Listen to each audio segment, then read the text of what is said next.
right. So it's 4 o'clock. So I'm going to go ahead and get started. And hopefully a few more people will kind of pop in as we go. I appreciate you guys being here and being timely. I'll take off my crazy glasses.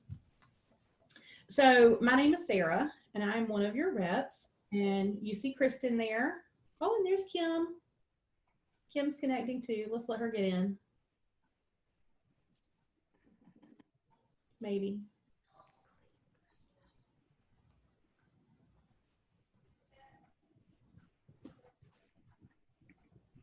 So what we'll do is the three of us will introduce ourselves, and then we'll have you guys very quickly do the same.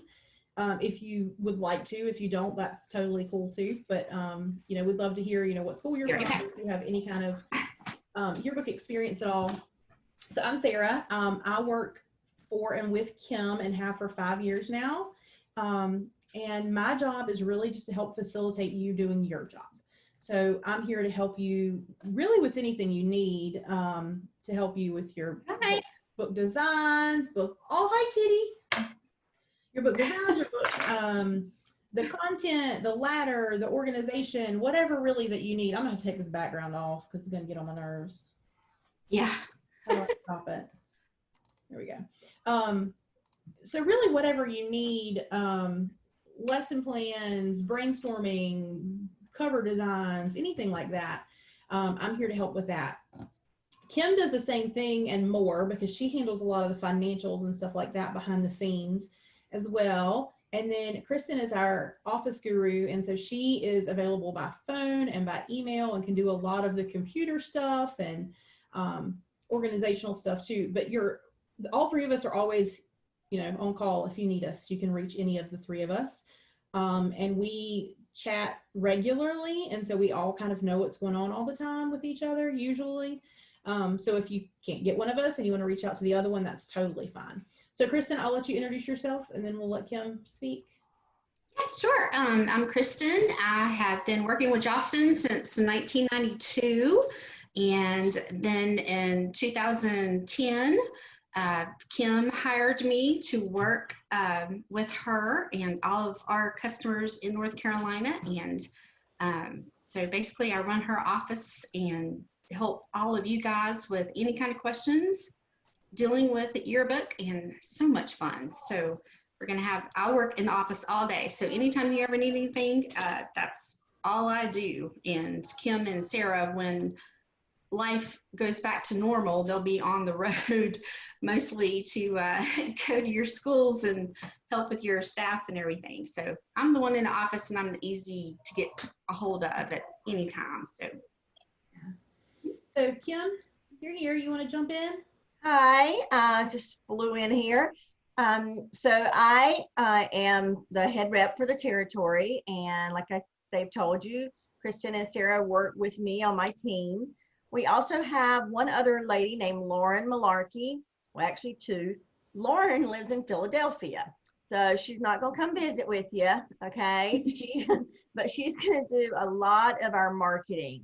She uses Target Mail to send out all your email requests, anything that you want sent out to your parents. She's the one that we use for that, and she is the person behind the scenes. And then we also have Shannon. Shannon Stamper is at the plant. Shannon, you won't normally have to deal with. Shannon's the one that we call when we're like, don't print that page, or, oh, don't do that, or, you know, Shannon's the one who runs across that 14 square acres of plant and says, put a hold on it. Kim just called.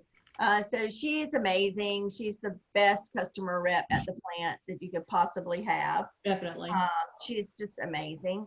I've been doing this now for, I've been doing this since, I don't know, yearbooks were created. I'm the old lady of the territory. I love yearbook. You know, this year in particular is really special to me, and I really have been so impressed by how advisors are just digging in and realizing we're going to have to do something different, because that makes you all problem solvers, which that's what I am. I am a problem solver. And I'm hoping that we can share our enthusiasm with some of those advisors that are not as enthusiastic right now this year, who are like really struggling with, can you do a yearbook when you're in the COVID lockdown? And the answer is definitely yes. So I'm going to let Sarah, I don't want to talk a lot. Sarah's going to take you through the basics today. Kristen's going to monitor the chat, and I'm just going to sort of be here in case there are questions that they can't answer. I've been on the phone all day today, so that's what I do all day right now. And I don't like it. I'd rather be in the car, but I am so excited. Tomorrow I get to leave home at 6 in the morning and go to 3 schools that are going to actually let me in the door. So I was so excited last week when I got to go to school. I called Kim on the way. I was like, guess what I'm doing? I'm in my car. I think I've forgotten how to drive. I told you I ran one of those do not turn right on red signs the other day. So I really, really have not been in the car enough. You know, that you kind of forget. You're like, just, whoa. But anyway, I'm going to go away. Okay. And you guys jump in. Go away. I just need Kim something I need you to take care of me for since I'm doing this. Okay, I got it. Gotcha. All right. I actually got car sick the first time I got in the car after I got car sick. I mean, felt nauseous after it's been so long. Not being in a vehicle for so long. And then the first time I did, I was like, ooh. All right. So why don't we, I don't know if the best thing for me to do maybe is just to say your name, and then if you want to unmute and tell us who you are, what school you're from, and if there are any fears you have, any questions you have, anything you're worried about, and we'll jot that down, and then we'll make sure that gets covered while we talk today. So let me get my pencil so I can do that. And if you would rather not speak, then just don't unmute and I'll move on. Okay. Meg McDonald, you want to start? Okay, I'm Meg. I am from Phillips Middle School in Chapel Hill. I am typically the 8th grade science teacher, but I have taken on the role after we lost our delightful yearbook advisor, Al MacArthur, who is this man is a guru. So I am real new to the game, but I did talk with Al and helped him out with the last 2 yearbooks, just looking at visual aesthetics and that sort of thing. So I will be working with one of my coworkers, our math coach, so she can help me out with trying to piece this together since we don't know what kids' pictures are going to look like yet. We'll get there. I'm just a little worried about them sending some things in that may not be yearbook appropriate. So, you know, those are some fears that I have. So when we talk about crowdsourcing photos, remind me to show you some of the things that we have in place that will prevent inappropriate photos from being used. Perfect. Then that's my big worry. Perfect. All right, Danielle.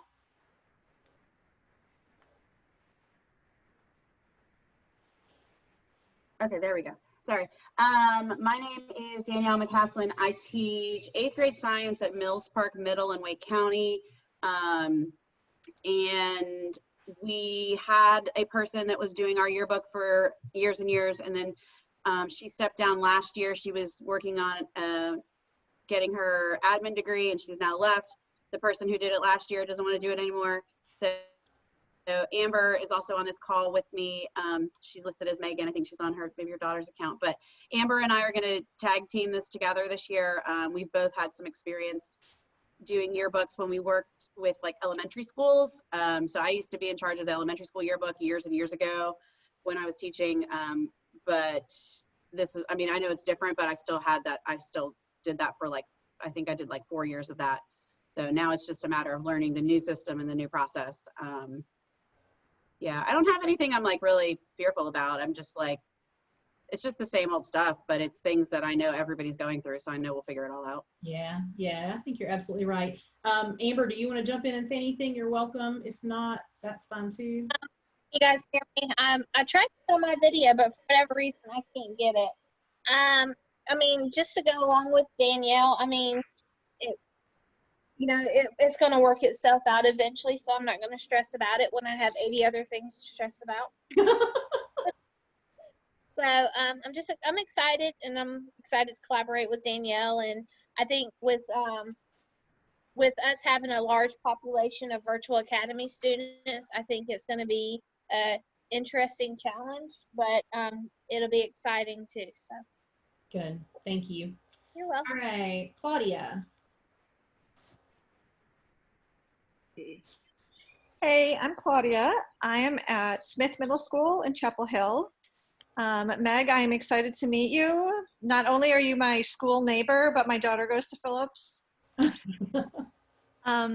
is my first year back in the classroom. I've been a stay-at-home mom for 9 years, and not only did I get thrown into 2 classes I've never taught before, I am now the yearbook advisor, so I need to know everything.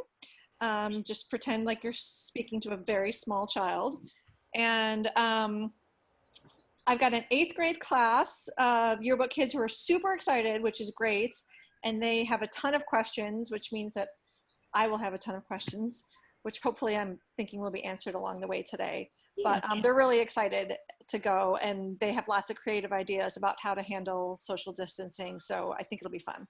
Wonderful. If you ever run across any questions, feel free to email Kim, Kristen, or I, or all 3 of us at the same time if you want to, and one of us will get back to you. And if it's a one-off question, just real quick, that's totally fine. Whatever's easiest for you. So don't feel like you're overwhelming us, because that's what we're here for. Okay, thank you. Thank you, Claudia. All right, Shelby. Hi, I'm Shelby. I am a 7th grade ELA teacher at Durant Road Middle School in Wake County. This is only my 2nd year teaching ever, so I'm a BT2.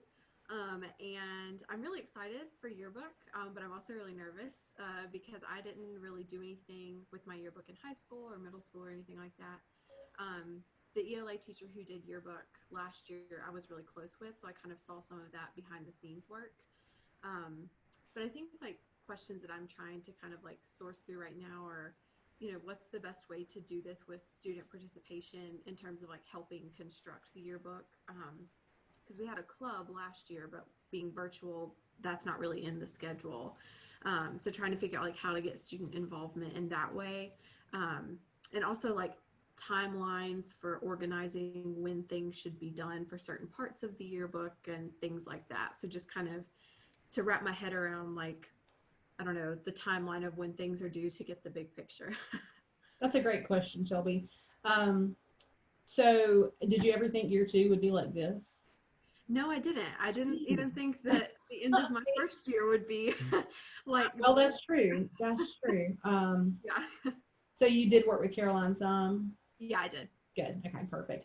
Well, if it makes you feel any better, I did not do yearbook in middle school or high school or anything, and I got dumped into being a yearbook advisor with no experience, and here I am. So Awesome. just because you didn't do it in high school doesn't mean you can't do it. So thank you.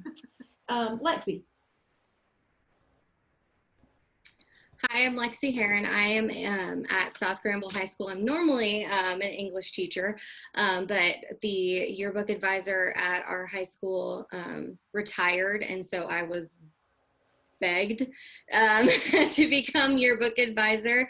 And the only hesitation is that I have no idea what I'm doing or what it involves. So I definitely need all the help I can get.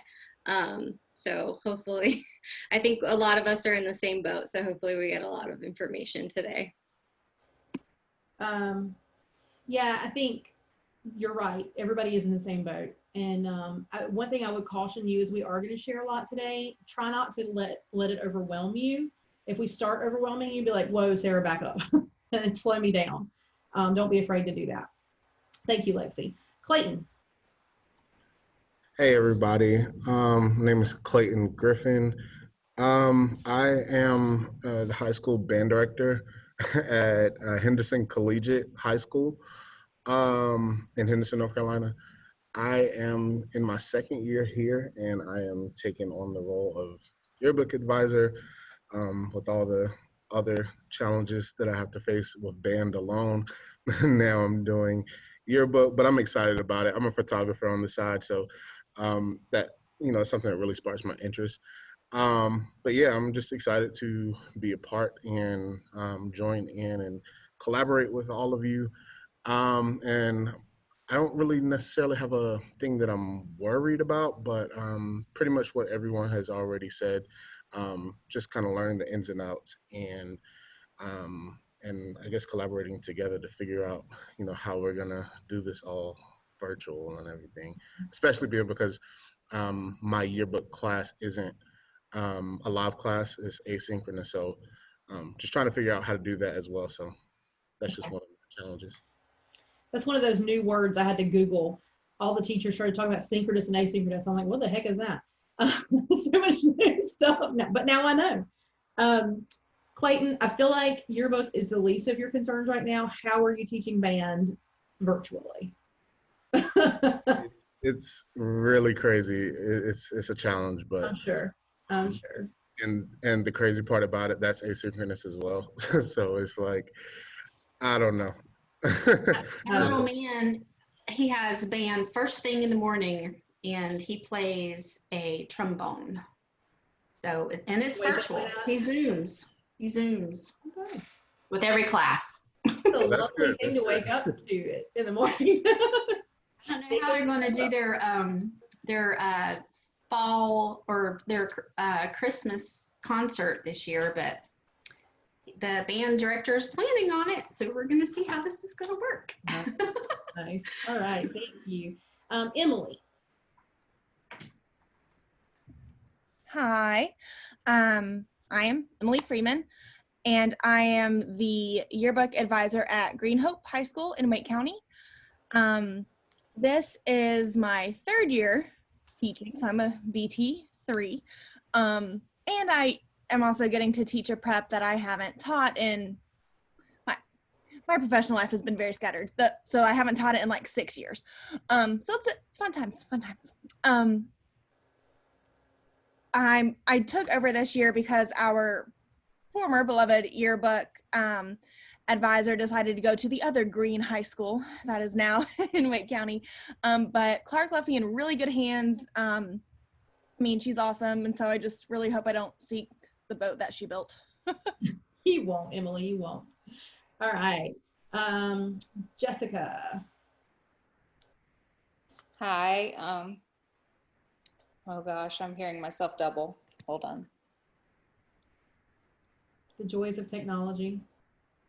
I have to hang up on one. Okay. My speakers don't work on my laptop, so when you speak, I won't be able to understand right now, but I'm just going to introduce myself. Lexi, I went to South Granville. That's crazy. I just started at JP2 Catholic High School in Greenville. I switched from public school to private school, and I pretty much found out just a few hours ago that I'm really doing this yearbook thing. I don't have an actual class, so I'll be kind of doing it myself maybe, and maybe with some, like I teach art, I might have some projects where the kids like help me, but I really have no idea what I'm doing. Is Callie still at the school? She is, I think, still on maternity leave, so.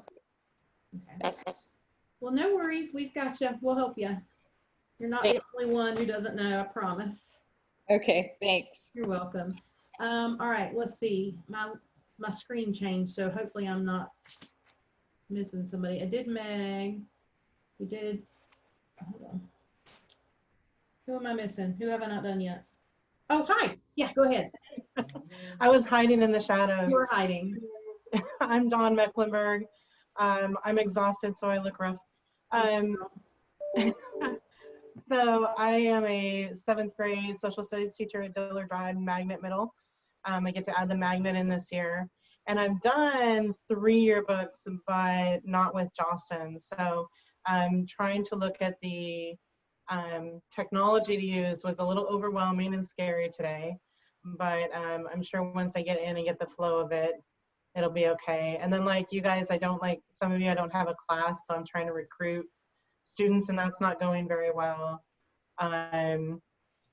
So I think those are my main things, just trying to recruit kids to help, and being kind of intimidated by the format, and learning how to work through the system. Okay. Thank you. Guys, these are all really valid concerns. and very normal fears in every year, not just because we're remote learning. And so we're going to help you work through them. Hopefully we can answer a lot of these questions for you today. I'm sure we'll bring up a lot more questions in the process. But just always remember, we're here. We've got your back. We're here to help. So my plan for today is to talk about some of these things, and some of them you may not even know what it is.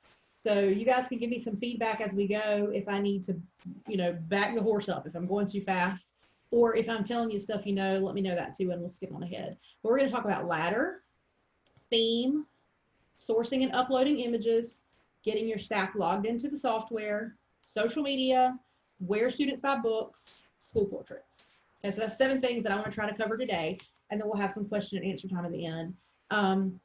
You're welcome to unmute yourself and speak if you're not comfortable doing that, or if I just won't be quiet, then you can put it in the chat. And Kristen will manage that. Kristen, you just go right ahead and interrupt me if you need to, okay? So, all right, are we good? Thumbs up. Is that what you make your kids do at school? Thumbs up. Awesome. We've spent the last 3 days at my house teaching kindergartners how to mute and unmute. So I promise you, it could be worse. You could be teaching a kindergartner how to mute and unmute. So, all right. So I am going to start by talking to you about a ladder and telling you what a ladder is. Does anybody know, by, just curiosity? Emily knows? Okay. So the ladder, Meg knows, the ladder is just the plan for what is going to go on every page. So I want you to think, if you were going to build a house, you wouldn't just go out there with some wood and start building, right? You would want plans. Because if you just started building your house without the plans, it might not be square. Things might not meet up. You may get to the end and realize you forgot the bathroom, okay? You have to have a plan to make sure that you have everything involved. So if you look at your ladder, and you can see that, I'm going to share my screen. We are looking at my son's elementary school yearbook here. So you can see, you see my screen? Yes? Good, okay. So in this book, there are 36 pages, okay? Because this is a tiny little elementary school. And so I know that everything that I cover in this book needs to fit in these 36 pages. So the ladder is just the plan for what's going to go on each page. And we do that early so that we know that everything will fit instead of just guessing.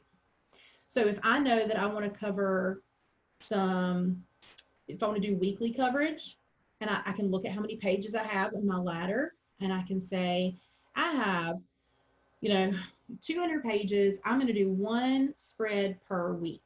And you can map that out on your ladder.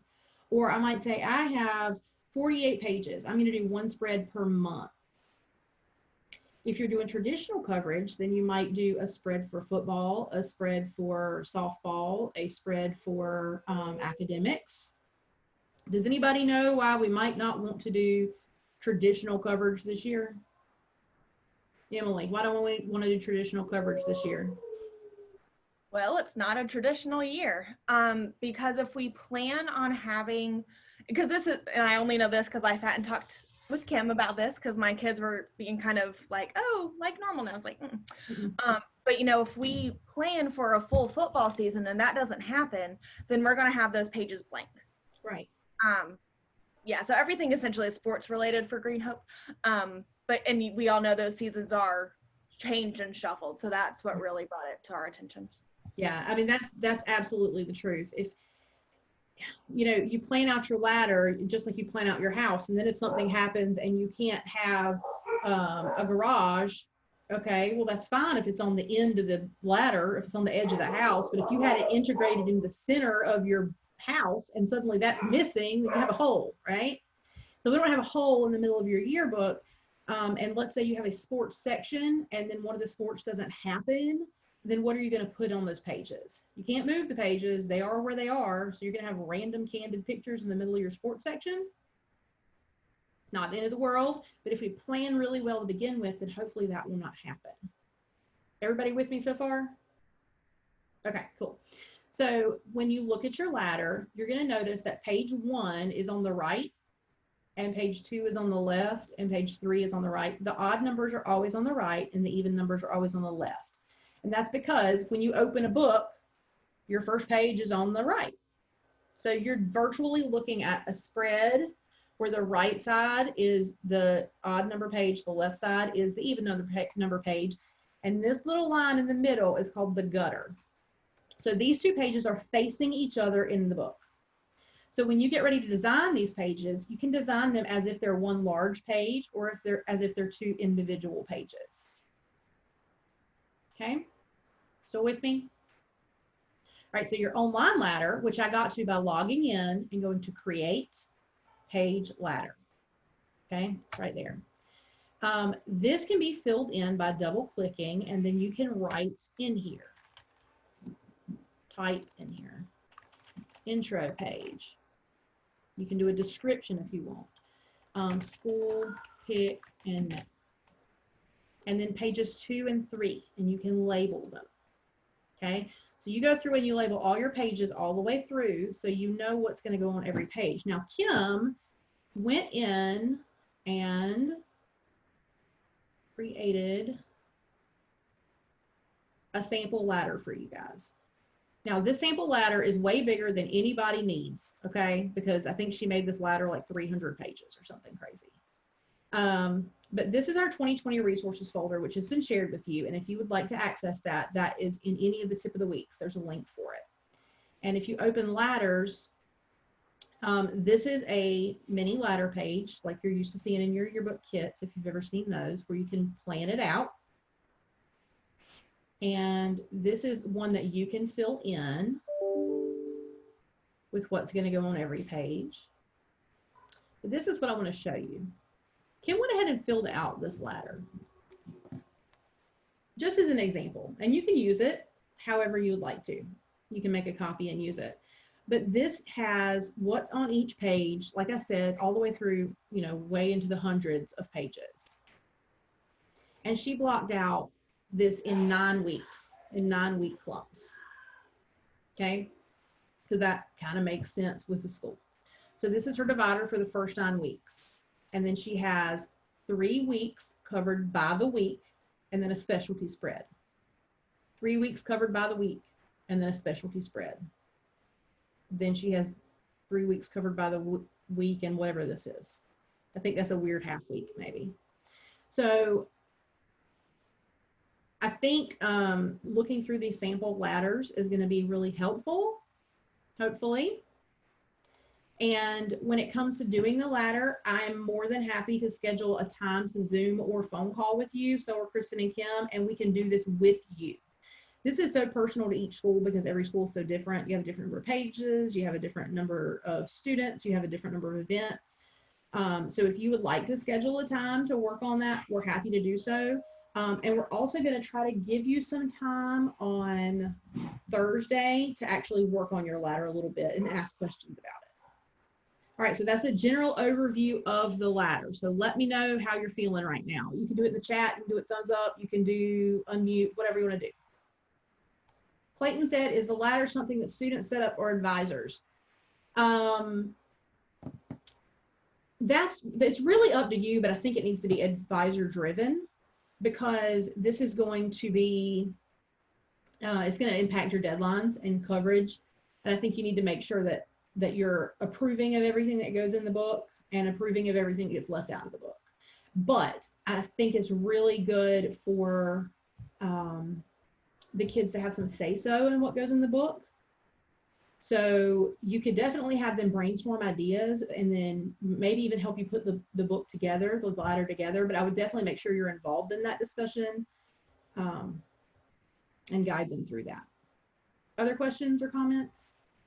I just had a quick question. Is there an easier way to be able to type in, like if I want to do across, you know, as a full large page spread? Is it easier to be able to type in that, or is there like a simpler way to just like have it go across? I don't know if I'm explaining it correctly. Sorry. Meaning it's on page 2 and page 3 and you want to write it one time and have it show up on both? Yes. No, I'm sorry, there's not. I mean, really honestly, type it on 2 and then you can type it on one, copy it, and then paste it in the other one if you want to. Yeah, or I mean, if you know, just don't put anything in 3, you know, just leave it blank and you'll just know for you and your staff. For those of you who are working with kids, there's a lot more you can do with this ladder, this part of the ladder in Yearbook Avenue that I'll show you in just a second. Those of you who are working by yourself, you have a lot more freedom in what you put in there, because really the only people who are going to see this are you and then our team. But it is very helpful for us, even if you're doing the book by yourself, if you put this ladder in, because if you call us and say, I need help, I can't figure out how to do so-and-so on my, football page, we don't know what your football page is. But if you've got your ladder labeled, we can figure it out. Other questions, comments? I don't know if this is logistically possible because of the school security controls, but are you able to be on a Google Meet with us and our students? Absolutely. We'd love to do that. Okay. I just need to check if we're allowed, because I know you're not supposed to have somebody from outside the system. So I have to find out if that's possible on our end. We've already been meeting with some schools that way, but I know every county and every school is a little different. So definitely check out your security clearances. Kim, what is it that we like to be called? Tech experts or something? What are you calling us? Essential trainers. Essential trainers. Tell them we're an essential trainer. Well, and the key to this is we've been coming into your schools for years in person. I'm pretty much sure I can't do any harm on the Google Meet. But the thing is, because you use Google, you invite us, you see, and so you control it. And so you invite us to the meeting. We would not invite your kids to a meeting.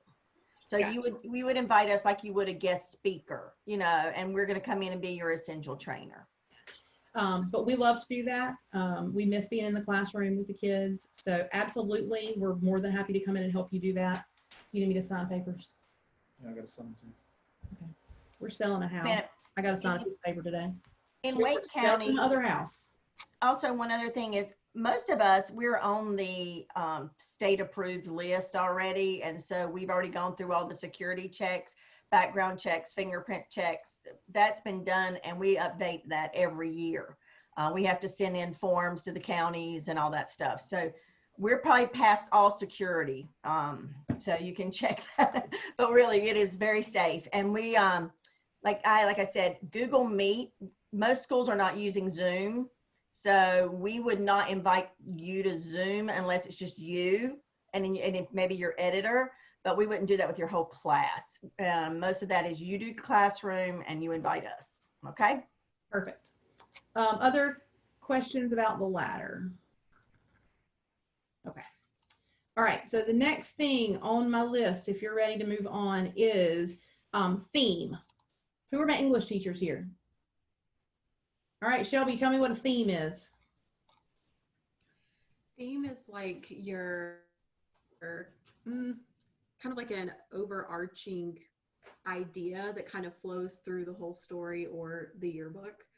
So the theme doesn't have to be spoken, but you can like notice it or kind of like feel it with details and things like that. Perfect. That's exactly what a theme is. Every year there's going to be hopefully a yearbook for your school. And it's different kids in the book, but it's the same school. And so if we didn't theme it, it would really, it doesn't identify it as special to that group of kids. So if we theme the book, then we're creating interest, for one. It's a lot more interesting to read that way, but also you're giving a nod of acceptance to what's happening in that year with that group of kids in the school at that time. And it really kind of creates that unity throughout the entire book. So just like an English theme, we have a yearbook theme. Have any of you started thinking about the theme for your book yet? Anybody want to share anything? What you're thinking? What you're worried about? If you've never even thought about a theme before? So one of the things that I was thinking is just being able for the kids to tell the story, because this is literally an opportunity for them to rewrite everything. Like, everyone's feeling like a first-year teacher. I mean, I'm feeling less than a first-year teacher most days, and new at technology and trying to use them as basically our leaders. So I mean, that's where I'm thinking of them being able to tell the story of how this year went and how the end of last year impacted them.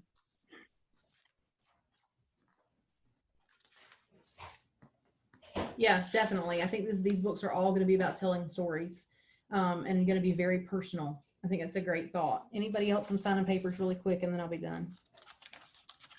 I have a question. So since I've never done anything with your book, this might be dumb. But do we can pick our own theme, or are there like themes we have to pick from? That's a great question. You can pick your own theme. If Okay. you don't know what theme to pick, we have a giant list that you can look at, or we can help you brainstorm, one-on-one with each school, and we're happy to help you. But no, it's on you. It's whatever you're interested in, unless you need our help.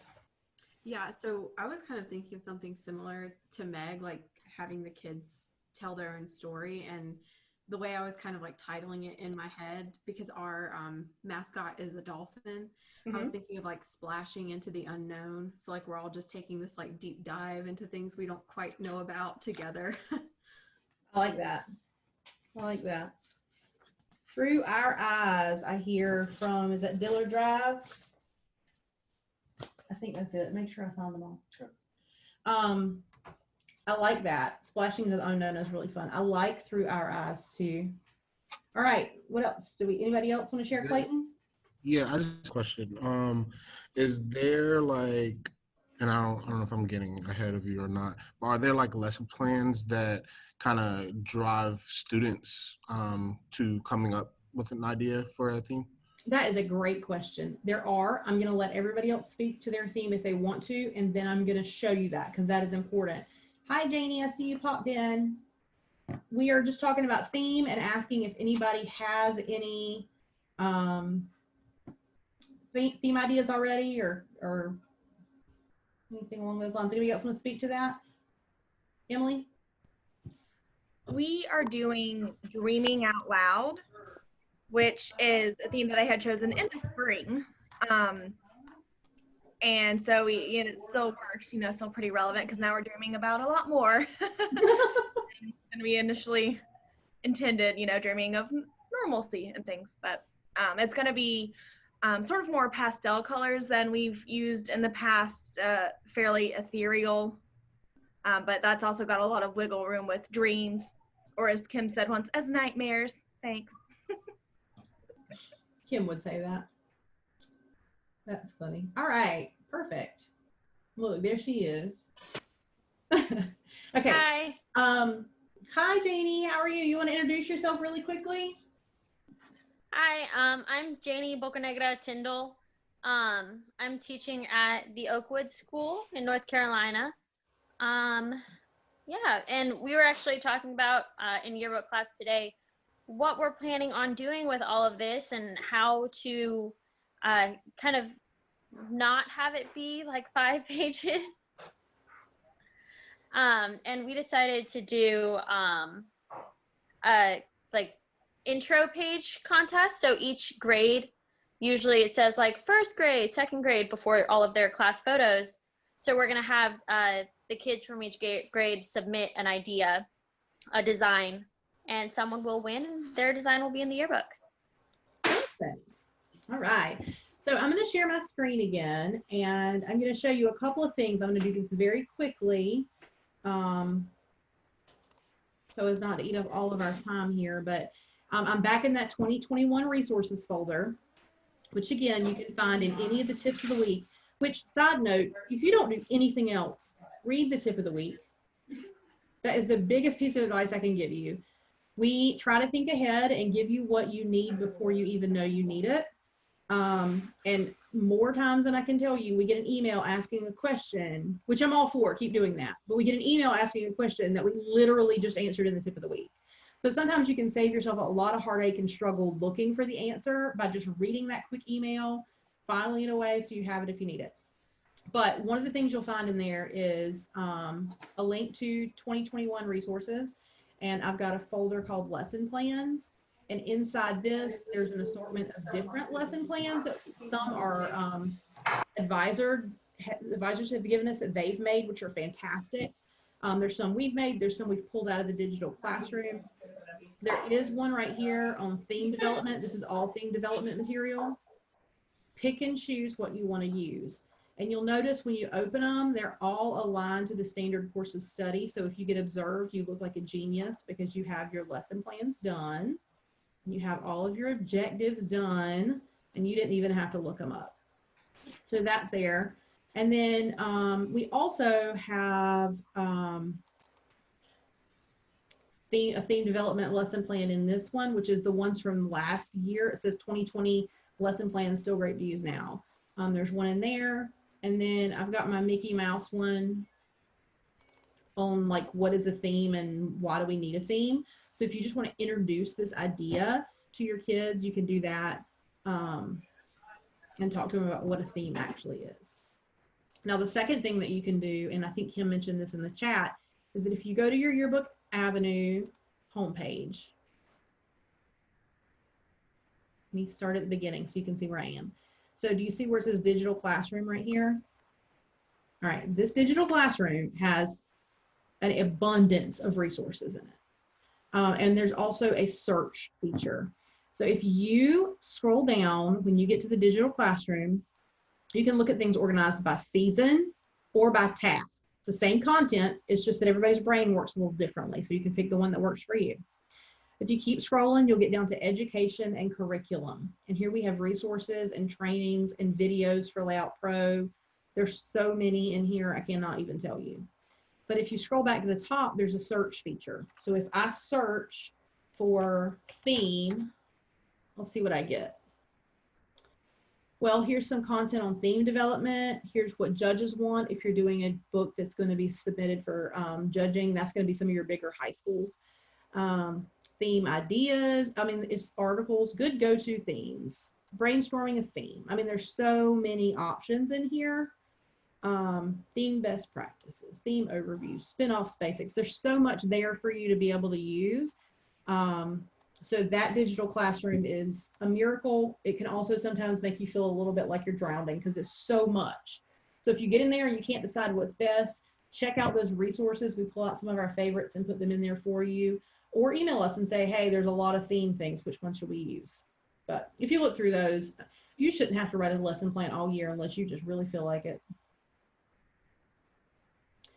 Other questions about theme?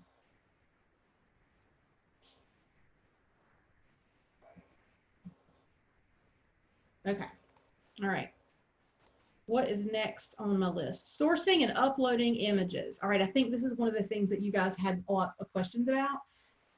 So let me go over some basics and then shout out any questions you have. The first thing I will tell you is that cell phone photos are beautiful. Don't be afraid of them. Cell phones take better pictures than some cameras these days. There are a lot of resources out there on YouTube for how to use your camera like a photographer, your cell phone camera like a photographer. So if you're the one taking pictures, use that. If you've got a staff, have them watch some of those videos. It's amazing the things you can do with those cell phone cameras. So don't be afraid of that. I think sometimes people say, we don't have cameras, or our kids don't have cameras, and they forget that they have something in their hand that's probably better than the average camera. So that is my first thought. My second thought is we need to learn who is going to be our photographer. Okay, and in the normal year, you might go around from class to class and take pictures. You might send your staff to do that. This year, everybody's classroom is separate. So everybody's going to be their own photographer, right? So how do you convince a kid, a teenager, to send you pictures for the yearbook? I think you have to reach them where they are. You have to find the content that matters to them, right? If you ask me to send a picture of me and my pet, I'm going to send you 1,000 because I love my dogs, right? Because that matters to me. If you ask me to send a picture of me exercising, you're going to get nothing. Okay, so I think it's important to know your students and be very specific in how you ask for questions. Utilize, how many of you do not have a staff and you're by yourself doing this? About half. All right, so let me start with those of you who have a staff, okay? If you have not already, I strongly encourage you to watch the video that went out on this week's Tip of the Week. And it talks about how you can take the the number of students you have in your school, and break it down by the number of students you have on your staff. Divide it up. And that way, rather than one person being in charge of the entire school, you might have 8 staff members that are in charge of it. And when you break down the numbers, you might have 100 or 150 kids you're in charge of instead of the whole school. It's much less intimidating. And then your job is to track down those 150 kids and get them in the book sometime throughout the year. To make it a little bit more palatable, it's like eating the elephant, one bite at a time. We're not trying to do it all at once. So if we give each student a different set of students in the student body to cover, then we're taking bites. And hopefully we won't get strangled. If you don't have a student population to help you, if you don't have a yearbook staff, I would consider creating a circle of help. You know, other teachers, admin are going to be popping in and out of meetings. Maybe they can be a resource for you. Sorry, I'm getting a ding dong over here. You know, there are people in the building who are willing to help. So find out who those people are and reach out to them, and then do the same thing with them. Say, hey, if I give you 20 kids that over the next week I need you to reach out to, find out what matters to them and get a picture of it. Can you do that for me? And then you wait a couple of weeks and you give them 20 more kids and say, hey, you did such a great job. Can you do it again for me? Here's 20 more kids. Can you reach out to them and get a picture? But I think, Oh, sorry. I just had a quick logistical question about getting those pictures. Yeah. So we have the QR code.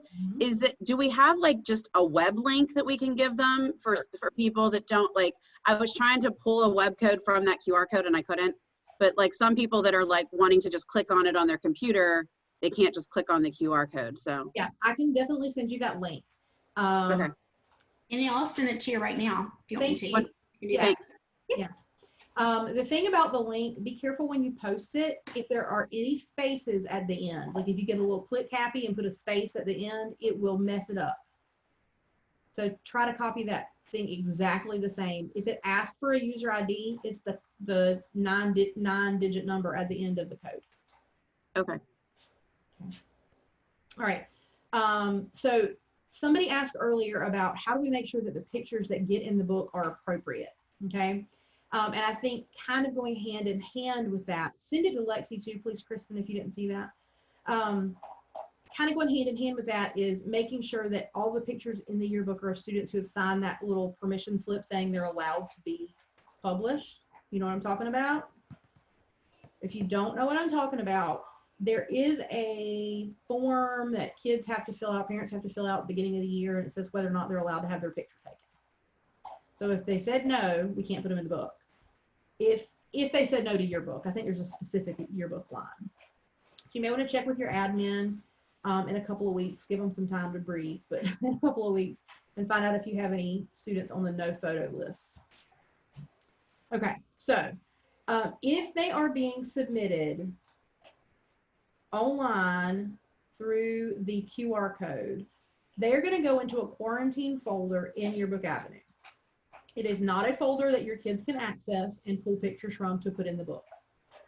You have to approve that picture and move it into an activity folder. This is good not only for inappropriate pictures, but also for, you know, Sally's mom who got a little click happy and sent 700 pictures of Sally doing something. And it's not that you don't like Sally, but one picture would have been plenty. So you pick your favorite and you move it into the book and you can get rid of the rest. But we never had to hurt Sally's mom's feelings and make her stop sending in pictures because she doesn't know we didn't use all those yet, right? So that quarantine folder, sometimes I'll get people say, I have all these pictures, but I can't put them in the yearbook. They're quarantined. Until you approve them and you move them over into the activity folder, they cannot be used in the yearbook. And that is all about giving you an opportunity to approve those first. Does that help? When it comes to submitting your pages at the end of the year, you can always reach out to Kim, Kristen, or I, and we'll help you just glance over pages too before you do any submissions if you want us to make sure we don't, you know, catch anything that, like, signs that you didn't know meant anything. Like I didn't know the okay sign was bad, and then suddenly it was bad, and I didn't know. You know, so sometimes having a second set of eyes is always a good thing. Wait, the okay sign is bad? I think this way it's okay, but if you turn it sideways, it's not, or I don't know. Yeah, it's bad. What does it mean? White owl. Oh. I don't know. Okay, yeah, that's the things you learn when you're a yearbook advisor. Because I sure didn't know that. Kristen, Kristen, the link you just sent me took me to Montgomery Central High School. We want you to give them some pictures. I mean, I have a few I could put in there. Kristen, before you can share a link, you have to clear your cache. It'll take you back to the last school you were working on. So you have to clear your browsing history and your cache, and then you can copy their link from their website. Technology. Meg said, where exactly is the quarantine folder? All right, that's a good question. I'm going to share my screen. Share. Okay, so I'm going to go to create an image library. Can you see where I'm at right here? All right, image library is going to be just as good as you are at organizing. If you are very organized and you keep everything really tidy in here, your job is going to be so easy. If you are not organized, it's a hot mess, then it's going to be a hot mess when it comes time to put these pictures in the book, if I'm being real honest. So I would very much encourage you to spend some time in the beginning setting this up, and I'll show you how to do that. So the first thing I'm going to get is a welcome message. And it's telling me that there's two kinds of folders. There's a standard folder and there's a hidden folder. And it tells you exactly what they are. Standard, anybody with a login to Yearbook Avenue can see it, including your staff members. Hidden means they can't. Only people who are advisors can see it. So if you're doing something as a surprise to your kids, senior or 8th grade ads, you don't want to see them, you can make the folder hidden and then your staff members cannot see those. All right. So when I open this up, you're going to see that in the inbox replay it, this is my quarantine folder. I have some photos, and these are some first day of school photos that parents sent in. The way I got these photos is I emailed the principal and said, please put this on Facebook. And it was the QR code. And I got some pictures sent in. Now, if you notice, whoever this is sent the same, real similar picture twice, right? So I may not choose to use both of those. I can make my decision and either delete it or keep it. When I open this, isn't he cute? I don't know who that is, but he's a cute little kid. Whenever I open this picture, which I did, by the way, by just double clicking it, or you can click the little blue eye, then I can go to details right here. And I can find some information about this. I don't know that kid. Mom just submitted it. But what I do know from my details is that it was updated on 8/24. The source was Alicia Casillas. There's an email at gmail.com. She told me his name is Levi Casillas and he's in kindergarten. So now I have some information about this. And I can use this in the book. And I can then flip through and see all these different little cuties on their first day of school. Choose the one that I want to use. Look how cute that is. And use those in the book. And because I've got this source info right here, I know that that is Charlie Hartman. I don't have to guess who it is. Now this is my quarantine. Anywhere that these two with the green arrows, those are quarantine folders. You cannot use those in the book until you move them into activity. Inbox staff is a great one to use as a quarantine folder if you have taken your camera and taken pictures and you want to upload 100 pictures, and some of them are from softball and some of them are from soccer and some of them are from, some other event. Dump them all in here and then you can sort them. So these are just quarantine folders. Portrait is exactly what it sounds like. It's the portrait section. When we'll get to that in a minute, but when you do your school portraits, that's where those will go. My 2020 images, these are going to be pictures we've saved from previous years. You don't need to worry about those right now, but they're there if you need them. Activities where you're going to live. Activity is where all the activity from the book is going to be housed. And so you're going to have an assortment of different photos. So here are some first day of school photos that I had already uploaded. Now I can take my inbox replay it pictures and I can select the ones that I want to move. I'm using my control button to click and select more than one image. And then I can click and drag this and drop it into the folder that I want to use. You'll notice when I hover, it says move, and I drop that, and now my count went from 27 to 40 because those pictures are now in here. Now these pictures can now be used in the book. All right, we're good there? So first day of school is great and all, but I may want to divide it up even more. I may want to make a new category that says kindergarten. That's a subfolder. So I did that by clicking on the folder I wanted to be in. And then I came right up here to this plus, add a new subcategory to the selected category. I entered that. Now I have a subcategory. So now I can take this kindergartner, who I know is a kindergartner because mom told me, and I can put it in the kindergartner folder. So later, when I'm looking for kindergartners for the kindergarten page, I have them. You with me? The more you organize this, the easier your life is going to be. It'll take me 10 minutes to sit right here and go through and organize these. But if I wait until it's deadline day and I'm trying to dig through hundreds and hundreds of pictures, it's a lot harder. So great question, whoever asked that. Other question. Okay, so if we have staff, can we just go through the hidden folder, make sure everything's kid appropriate, and then turn it over to the staff and let them sort it? Yes. Okay. Yeah. And when I show you how to enter staff members, I will show you how you can give them those permissions. But yes, ma'am. Oh, they actually showed me how to enter them in. So Well, they've there you go. You're good to go. Yes. Yeah. So you can give them the permission to do that, or you can have a dump folder in your activity where you make a new folder in activity called Sort Me, and you put the pictures in there and they sort them. The thing that makes me nervous about a Sort Me folder is it's real easy to put them in there and forget to sort them, or the kids never get around to doing it. And then you're ending up with all these pictures being mixed up.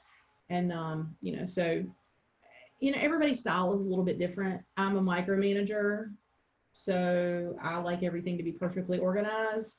If that's not your style, that's totally fine. But just be prepared that there's going to be a little more work on the back end. Other questions about that? Okay. All right, so my next thing is getting your staff logged in. Those of you who don't have a staff, this will be fast, so you're not gonna be too long before we're back to what you're doing. All right, so I'm still gonna be planning. But this time, instead of planning my ladder, I'm gonna be planning my staff. So I'm gonna click staff right here. Okay, so here's the staff for this school. I'm the advisor. Here are the other people who are allowed to be in there.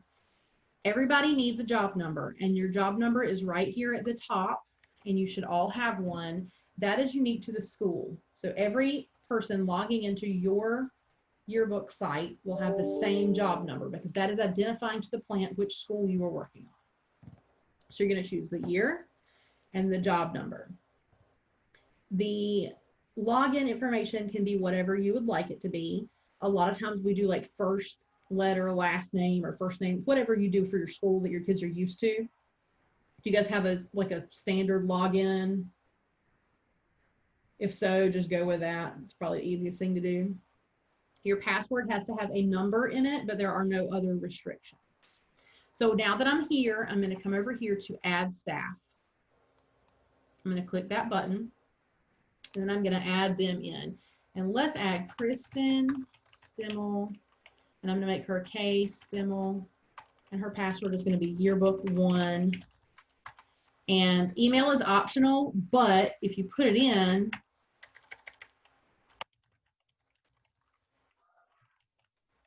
you can email her. And then your role is going to be important. Advisors can do everything. Don't give anybody advisor status but the advisor. I know that sounds obvious. But a lot of times teachers think, I'll just let my editor be the advisor because I need them to be able to do X, Y, and Z. The problem with that is Advisors can submit pages to the plant to be printed. And do you really want that in the hands of a 17-year-old? So don't let anybody else be the advisor except for the advisor. If there's co-advisors, that's fine. You can have more than one, but don't give that to a kid.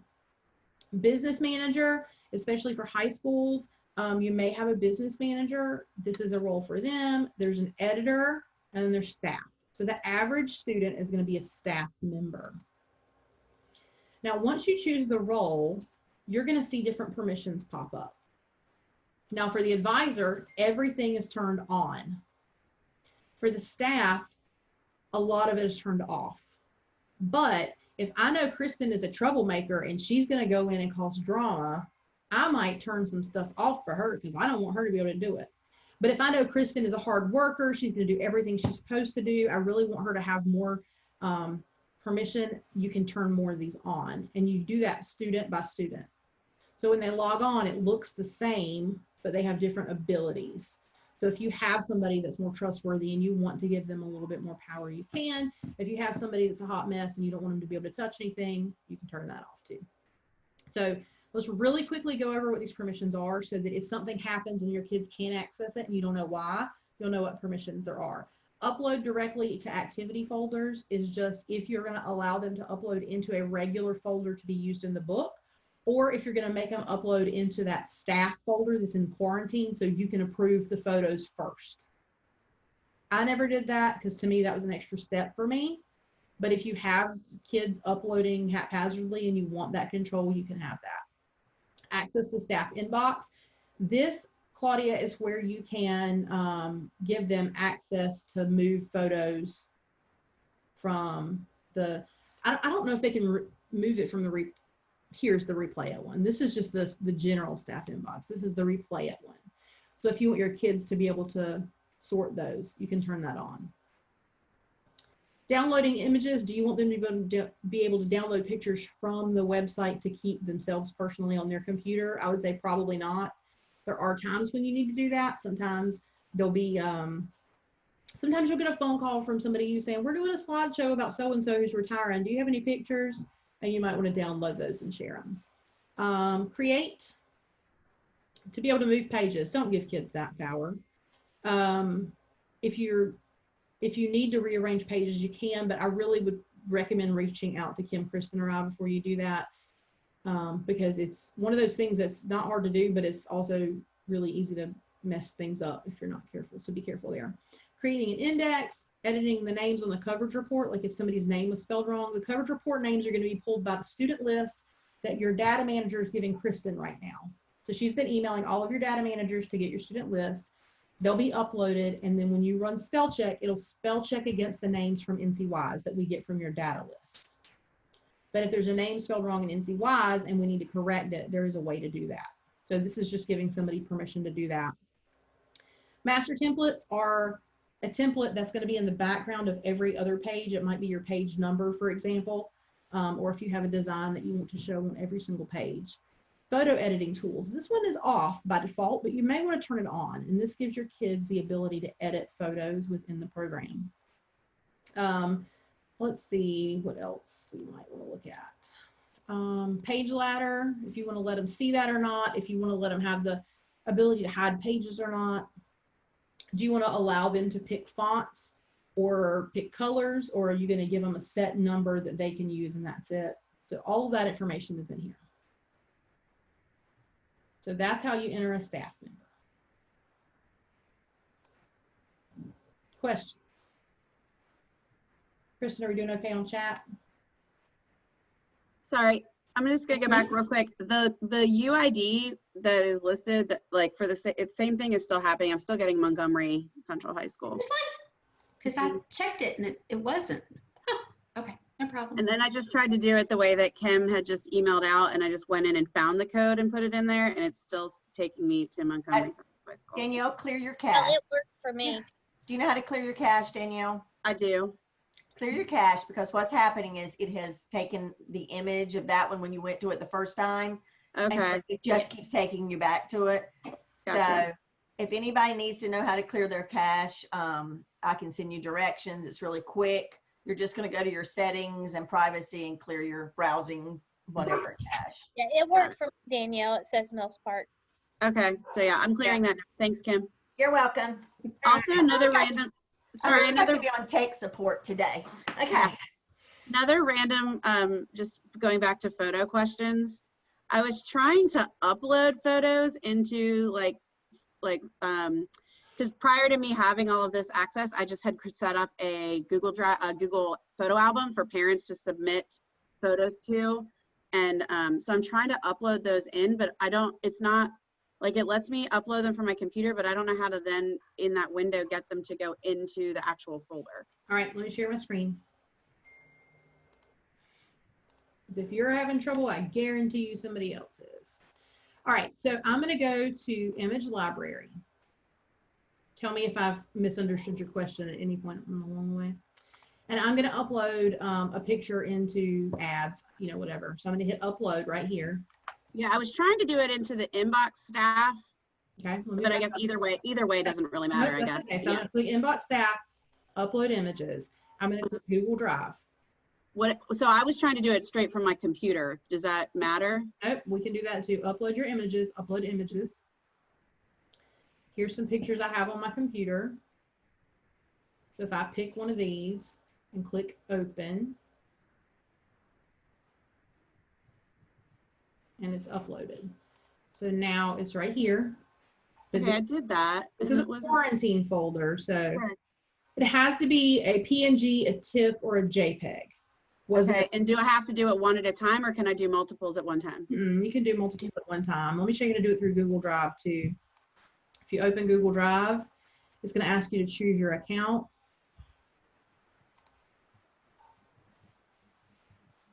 Then here's my Google Drive like you saw earlier. So I can come in here and find a picture. So I can select all 4 of these at the same time and click select.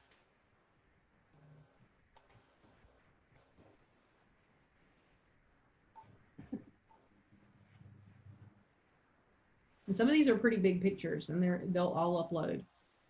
Okay. Yeah, for whatever reason, I had like a whole list of them and it got to the green, but then when I closed out of it, they weren't showing up in the folder. So I will try it again and see. Maybe that.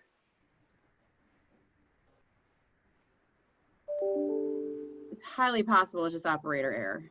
Well, and were you going from Google Drive or going into Google Photo, or had you downloaded them from Google Photo onto your computer?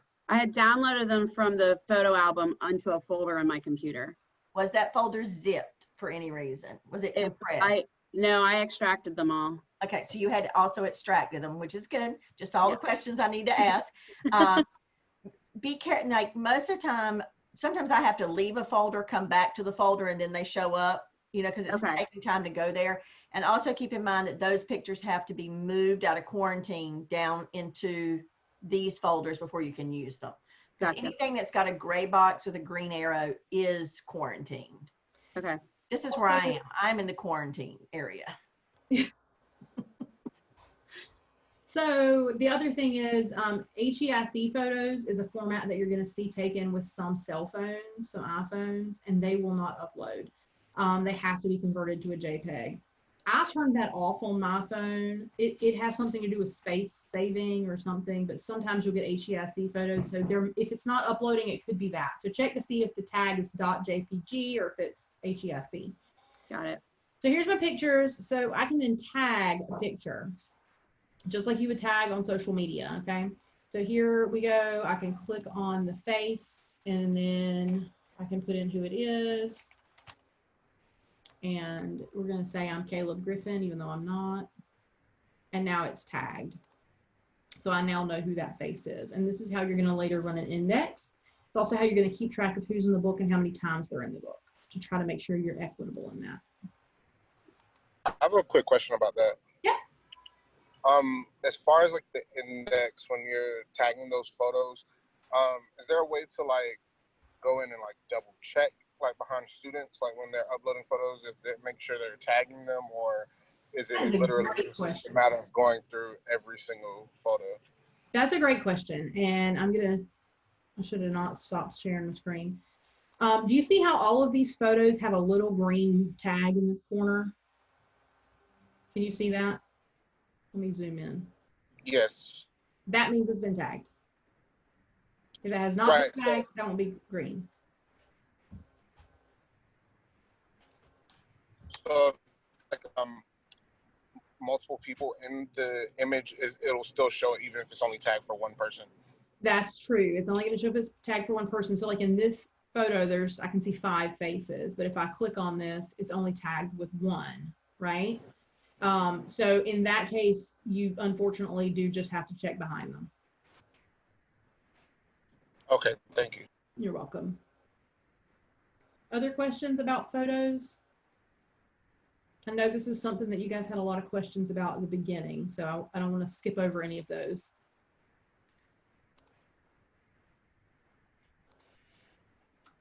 Kristen, are we doing okay in the chat? Good. Wait, don't do that. You gotta do thumbs That's up. right. Here, I thought I was just saying okay, and I was saying something bad. I didn't even know. Okay. All right. Social media. If you do not have a social media, Kim, that's a good point. She said sometimes she waits and tags pictures after she's placed them on the page, and that way she's not tagging pictures that are never even being used. You can tag them on the page too, Clayton, and that way you don't have to check literally every picture that's been uploaded. You can only check the ones that have been used. All right, social media. If you don't have a social media site for your yearbook, I would strongly encourage you to get one if that is approved by your county, which I think Wake County, it's fine, right? Only county I know that's ever had trouble with that is Granville County, and we'll have to look into that, Lexi, and see if that's an issue. But that's how we're going to get pictures this year, is getting stuff out on social media.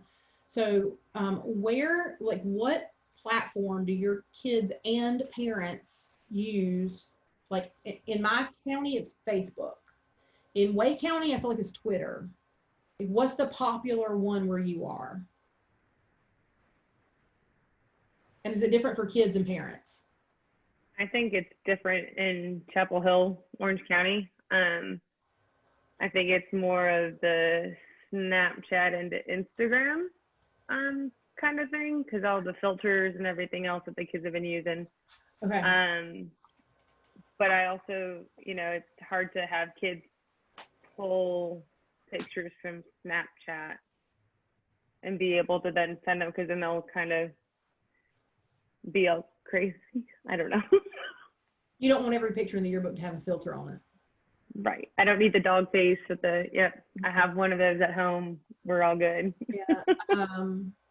I won't ever forget having one of my students had a baby, and the very, very first picture they ever posted of their baby was them in the hospital, and they had the dog filter on their face and the baby's face. I'm like, this is how you want to remember your baby at the hospital. Okay.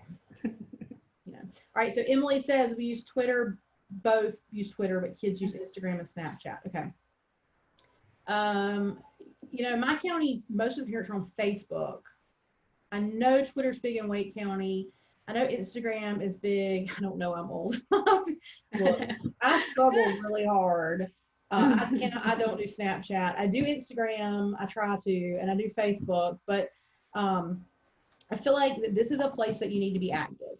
And in all seriousness, if it's not something that you're comfortable with, or if it's not something that you really have a grasp on, find yourself somebody who does that will help you, because you've got to be active on social media if you're going to get any photos this year.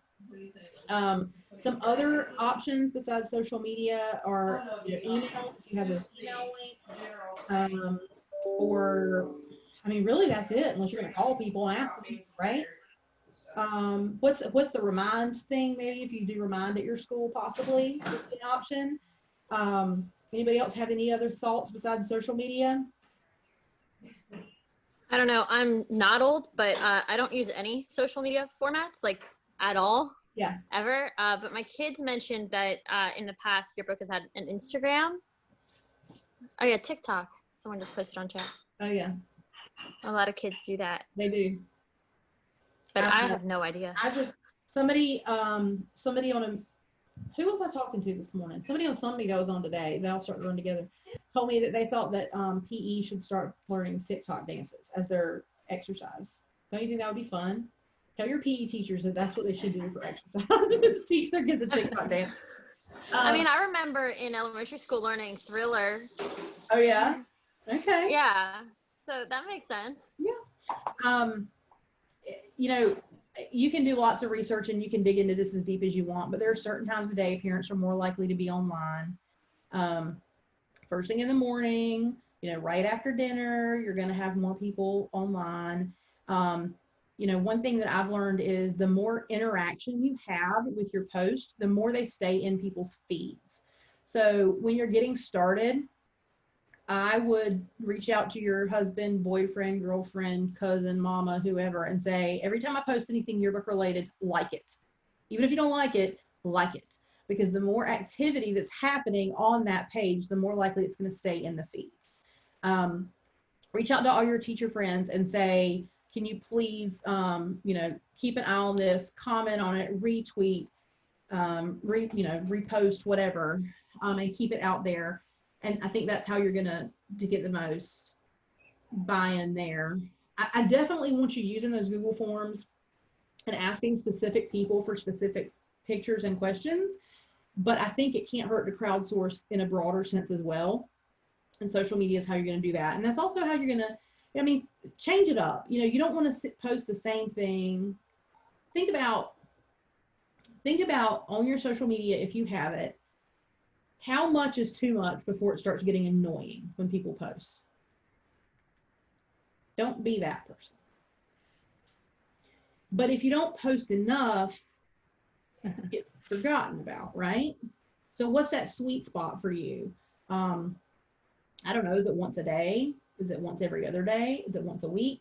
It may depend on your county. It may depend on your population, but find that sweet spot and change things up. Share pictures, share what you're doing. Don't always just ask for everything. Give some stuff too, because that's going to be what makes them want to engage with you. You can do lots of polls and stuff on social media. It's really fun. And then you have the information already pre-sorted for you to put in your book. All those little Instagram polls and stuff. Y'all probably know how to use that better than I do because I'm old.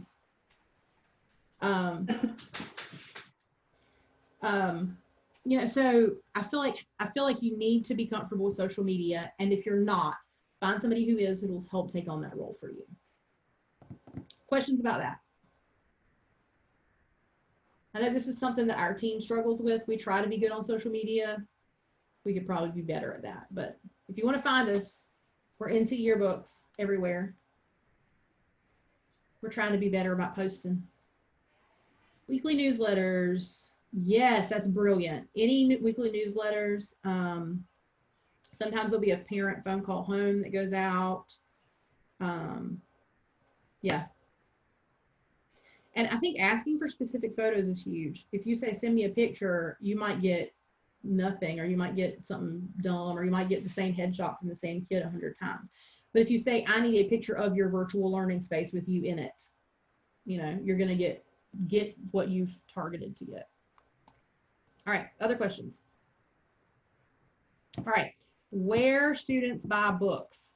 So the first thing I feel like I need to start with is, if you have received your email from Kim about your page numbers and your book costs and your ad costs, and you have not responded to her, please do so.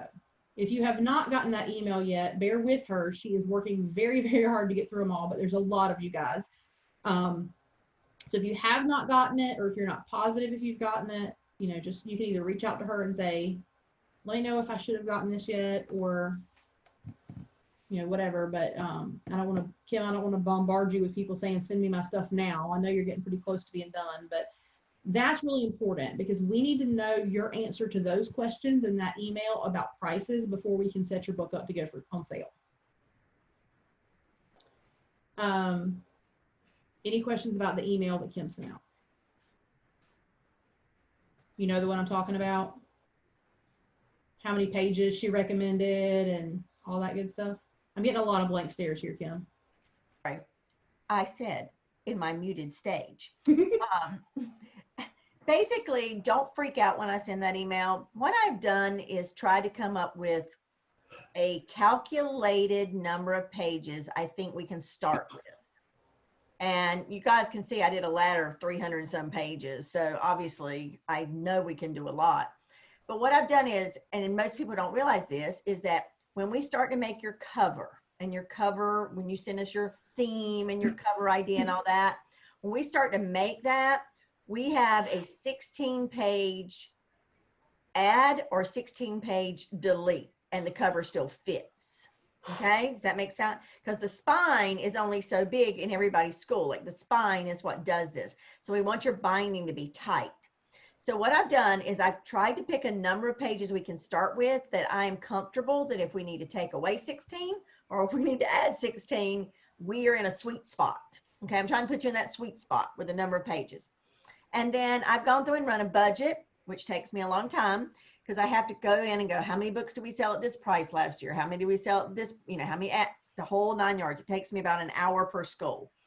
And then what I do is I set up your budget to make sure all of you are in the black comfortably, even with some wiggle room. So like, let's say we don't sell as many books or our business ads are down. If you sell business ads, you know, I think our personal ads are going to be up this year because parents are going to celebrate their kids. So I'm just trying to come up with a pre-planning number. It is not set in stone. It is not absolute. I'm just trying to get us in that spot to start a ladder. I have finished A through Q. I now am starting the rest, R through Z. I will get those done this week. If your school starts with R through Z, you don't have it probably yet, unless I skipped and did you because you asked me about it. So I'm on the bottom drawer, Sarah. I'm on the bottom drawer. Yeah. Okay. All right. That means you were over 3/4 of the way done. So there's that. You know, as I told you earlier, I started as, hey, Kim, check the chat. I started as I have no clue what I'm doing, yearbook advisor. And I went into this thinking, oh my gosh, there's so much to take on. I've got to learn how to teach a new class. I've got to learn how to make a book. I've got to learn all these things. And then on top of that, I'm running what for my program was like a $50,000, $60,000 budget. I don't know, Kim, however much it was.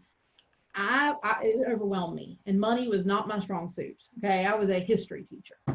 And so pretty much I said, Kim, I trust you, do what's right. Tell me to stop if I need to stop. Tell me to do more if I need to do more. And that worked for me. You know, I just kind of sat back and said, hey, Kim, can I afford to do this? And she'd say, nope. And I'd say, oh, okay. Or can I afford to do this? And she'd say, yep. And we would do it. Or she'd say, Sarah, you got some more ads. I'm like, oh, okay. You know, so you can be as involved in this as you want to be, but I'm telling you, Kim knows these numbers and this business like nobody else in the world. And I truly believe that. And with my whole heart, I know that she has your best interest in mind. And if the numbers scare you, then just say, Kim, I don't know about the numbers. I'm going to trust you. And I promise you, you're going to be fine. I've never seen her steer somebody wrong. I have seen people argue with her and tell her to do it a different way, and she does it and it crashes. And you know what? She still rescues them, but they should have listened to her. So that's just my 2 cents. When it comes to the financial stuff, we want you involved. We want you to know what's going on. We want to be very transparent and open with you about it, but don't feel like you are, you know, trapped into having to make all these big decisions. If it's too big for you, you can just say, Kim, tell me what to do, and she'll take care of you. All right, questions about that? Kim's monitoring the chat, I think, right now for questions about finances. Okay. All right, the next thing is where do students buy books? So once you've replied to Kim with how much the books are going to cost, the students will buy their yearbooks at jostens.com. And we would strongly encourage you to do all online sales, even in a normal year, but especially this year. If you are in a situation where online sales are not possible for some of your parents, reach out to us individually and we'll talk to you about some other options. And I would really encourage you to do online sales. The number one reason I like online sales is because you have to pay tax on anything that's sold online, which came out of a lawsuit with the state of North Carolina and Amazon. If it's sold online, you have to pay tax. And if we sell it online, we remit the sales tax to the state for you. If it's sold in the school, your bookkeeper has to remit sales tax. So a lot of times they like us to handle that because it's one less thing for them to do. Okay. So jostens.com. Now, that's why it's yearbookAvenue.com. We don't want parents stumbling upon your creation site by accident, so we don't make it jostens.com because that's where parents are going to go. They can also go there to purchase ads. There's all kind of stuff. You go look at the website if you want to and see what it looks like from your end. But for you guys to get to your school page developer, it's going to be Yearbook Avenue. And for parents to purchase the book, it's going to be Jostens. If your book costs more than $30, you can do an installment plan, which means parents can pay in 3 payments. So you might want to advertise that. Stuff will be going out from our end. Remember, Lauren's going to be doing marketing for you. So as long as you've gotten Kristen, or if your data manager has gotten Kristen that list, we're emailing parents and telling them all of this so that you don't have to. We do it behind the scenes. If Kristen has trouble getting those lists, we may be in touch with you to try to help with that. But Kristen, do you have anything to say about that? You're muted. You're muted. I thought I unmuted myself. Sorry. I've gotten numerous emails from data managers for the past 2 weeks that they want to wait for the first 10 days of school before they send it to me. So I know I have some of them so far. I think, but if you want to know, I mean, I will be glad to email you and, let you know that I have got it or that I haven't received it yet. So those analysts are what make it possible for us to help you sell your book so that you don't have to, it's one less thing on your plate. We still want you to advertise the book through school, but those emails are huge. Questions about students buying books? Mm-hmm. There's one, how do students customize books work as far as buying online? Good question, Clayton. Okay, so if you purchase your book before January, Kim, what's the date this year? I feel like it's January something. That when they purchase their book, they can choose January 24th is the cutoff for online options. January 24th, thank you. If you purchase your book before January 24th, you can choose to have your book personalized. Now, this is a multiple step thing. First of all, most schools offer personalization. There are a few schools out there who choose not to offer personalization. So if you are that school, that's fine. We have you turned off.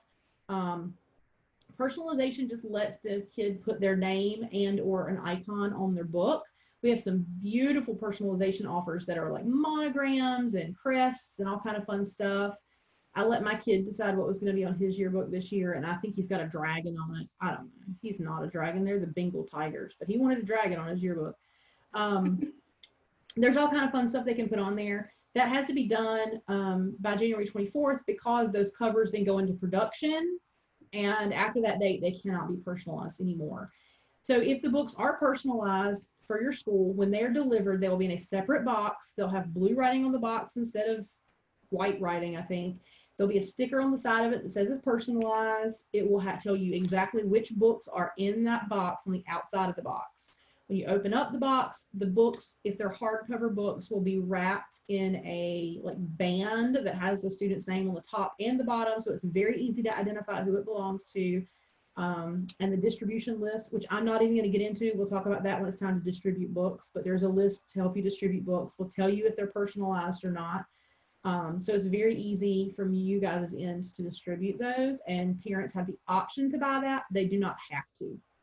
I think if they choose to put their name on the book, it's like $8 for the name and like $5 or $6 for an icon or something like that.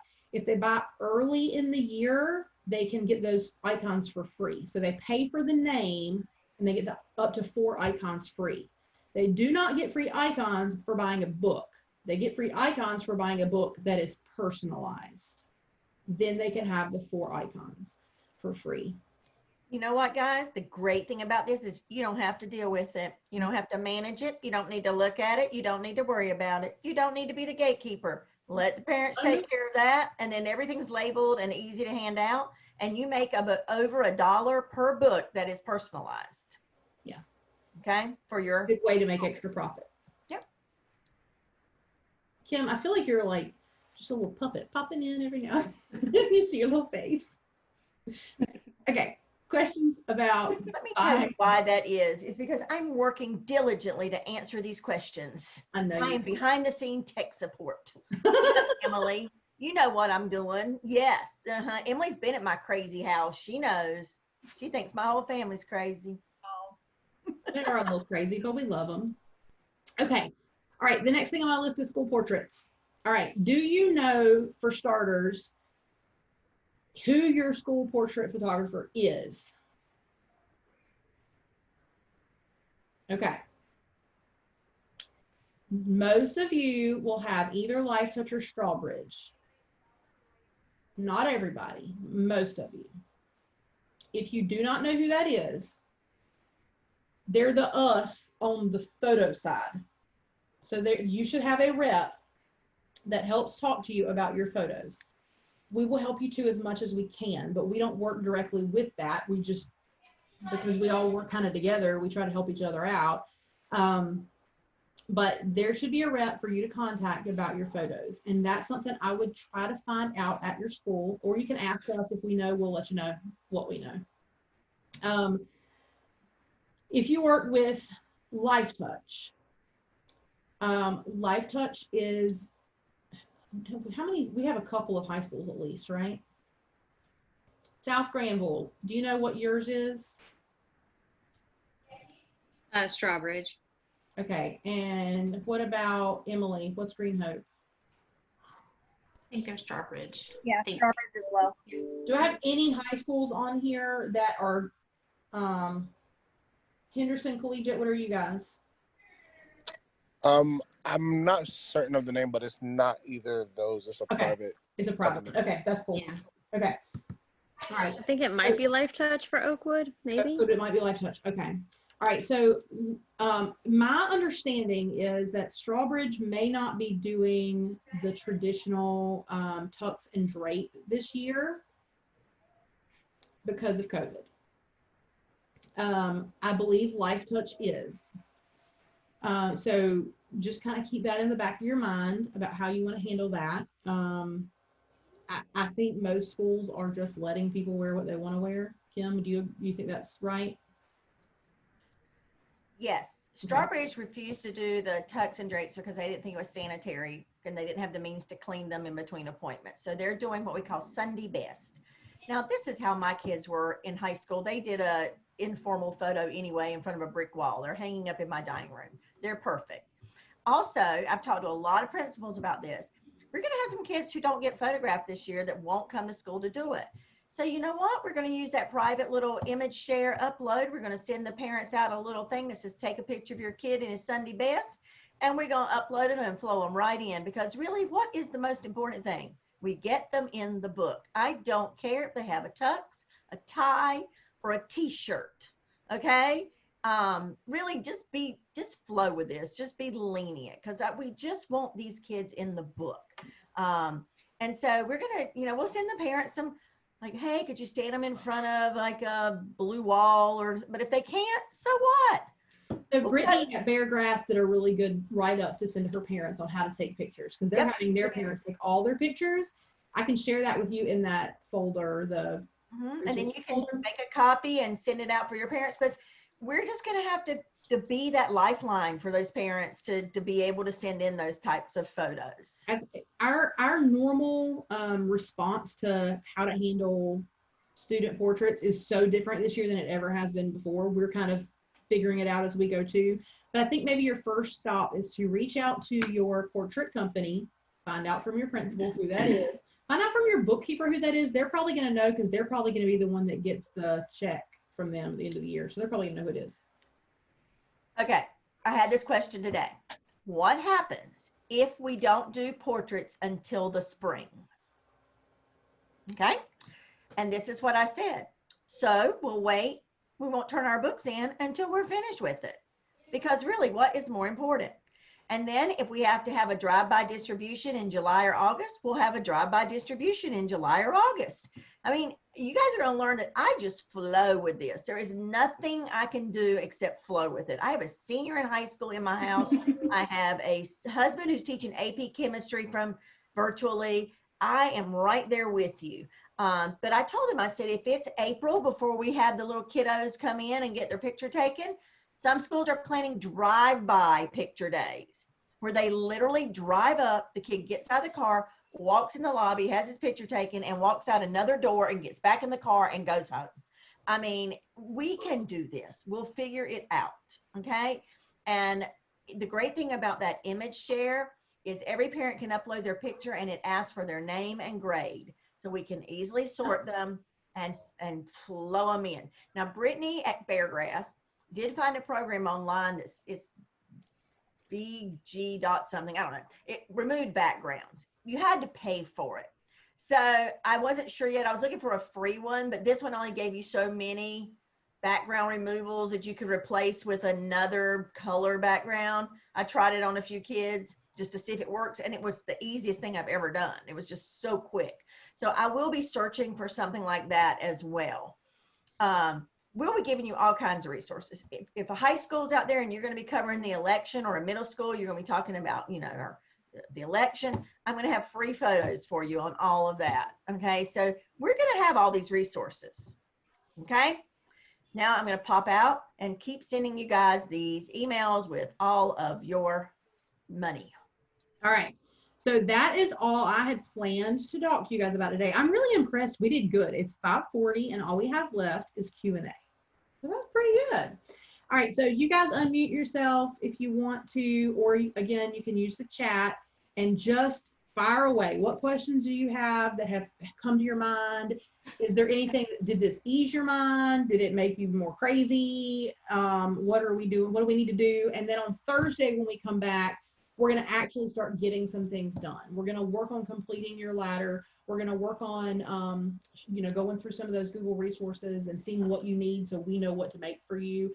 And we're going to do some lesson plan stuff. And then we're going to train you on how to use the design software. So Thursday is going to be more hands-on.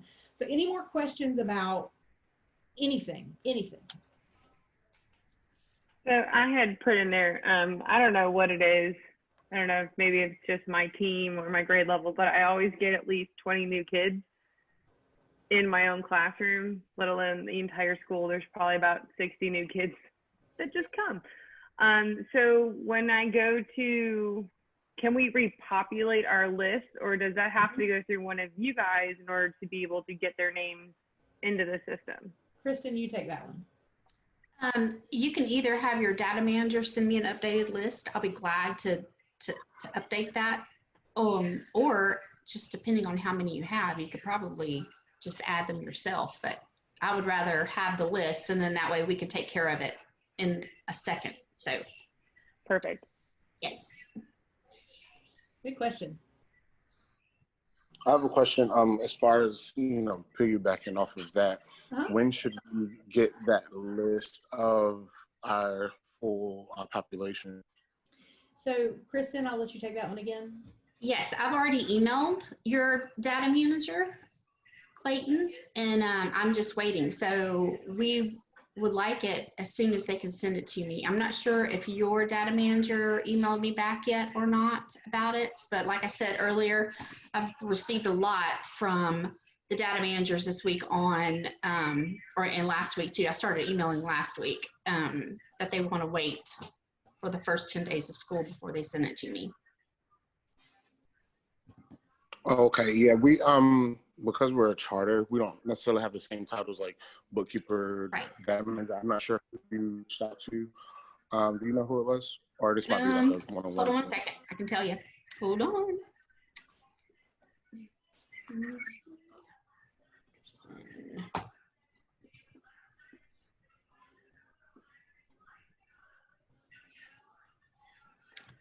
Okay, the last name is DeCosta. Okay, perfect. Cordelia. Yeah, I'll reach out to her and I'll Okay. see if she can get that to you as soon as possible. Yeah, awesome. Thank you. And guys, if you get any pushback on that, your school says, oh, well, they can't have that data. We are your approved vendor. I hate to even use that word, but we are approved to do this. We follow every FERBA law, Freedom of Information, I don't even know what it stands for. And the reason that we want to upload the list to your website is because that way when an email goes to a parent, they can unsubscribe. So you don't ever send out bulk emails because they can't unsubscribe to those. So by FERBA laws, parents have to have the right to unsubscribe from getting an email. You see, it puts it in, they get to make that decision. So this is hugely important because we don't keep these email lists. We don't even from year to year. They're destroyed. And it is so important. And also go ahead and, Kristen has asked for mailing addresses and emails because later in January, I'm going to make some decisions. I'm going to say, you know what, our sales are down. I'm going to send a reminder card to all the 8th grade parents. And then I can just send out real quick a mail data thing that I can send a postcard to every parent in the 8th grade that has not bought a book.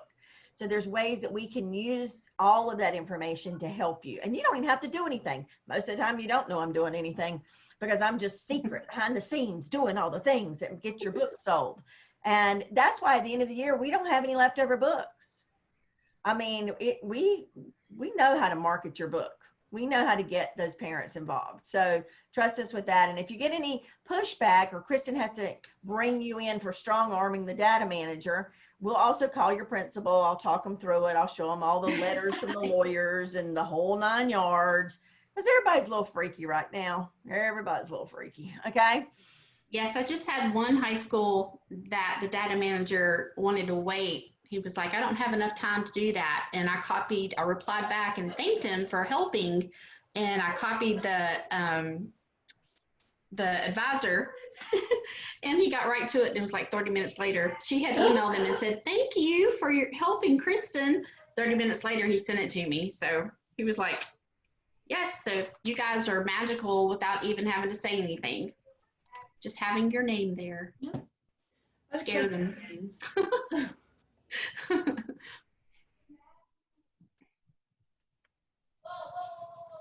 I guess I have one more question. Okay. I will try to keep my question to a minimum because I'm a little tiny bit overwhelmed and there's a beverage in the fridge. I can't wait to try. Won't lie about that one. When we go to do, I guess the page mover, because I've been kind of trying to experiment. I do better touching all the buttons and screwing something up and then coming back to fix it. What does that page mover exactly do? Can I like rotate the pages itself in order once I like put them in the ladder or no? Okay, so once you enter stuff on your ladder, a page mover is going to move the page and all the contents on it to a new location, as opposed to leaving the paper there and then erasing the content and rewriting it somewhere else. It's going to move the entire physical page. Right now, that is not a big deal. You just play to your heart's content. Once you start submitting pages, if you start moving pages after you've been submitting pages, that's how you get your page numbers out of order, and it'll be a hot mess. So you play all you want right now. You cannot break it. You cannot break anything. You can't mess anything up. We can't undo right now. If you hover over buttons, it'll tell you what they do. So you just go for it. This seems very similar to like my Cricut workspace. Oh yeah. And so I'm really excited that I kind of know something. Yeah. Not everything, but something. So I really enjoy being able to do all that. The only person who knows everything is the outside door is locked, and I don't have a phone number. I had a quick question. Do you think it's better to bring in last year's ladder and adjust and edit where is necessary, or to start from scratch? You know, that's a good question. Personally, I would say in a normal year, pull over last year's ladder. This year, I would probably start from scratch. And it was locked, and there were no cars. Janie, for you, might be a little bit. We're in person. On the front or the side. So you may want to just pull it over from last year, possibly. If you want to, you and I can schedule a time to look at that together. Mm-hmm. But if you're 100% in person, then yeah, maybe pull it over from last year. And I don't think you had a lot of sports in yours either, correct? Not a whole lot. We have we have probably like 2 pages worth of sports in last year's yearbook. We definitely wanted to do some rearranging and add in names under sports photos because they didn't do that last year. Okay, yeah. Then yeah, I think in your case maybe it would be okay to use last year's ladder and then manipulate it. If we're talking about Green Hope, no, I would not do that because it's a completely new structure, Okay. right? You know, I mean, and we're talking about 40 pages of sports. That's a little different. Yeah, we're like partly, we're mostly in person, and then there are a few students who have opted to Zoom into class. Okay. So. Good question. So if we want to reduce the number of pages, now would be the time to make that decision? Not exactly.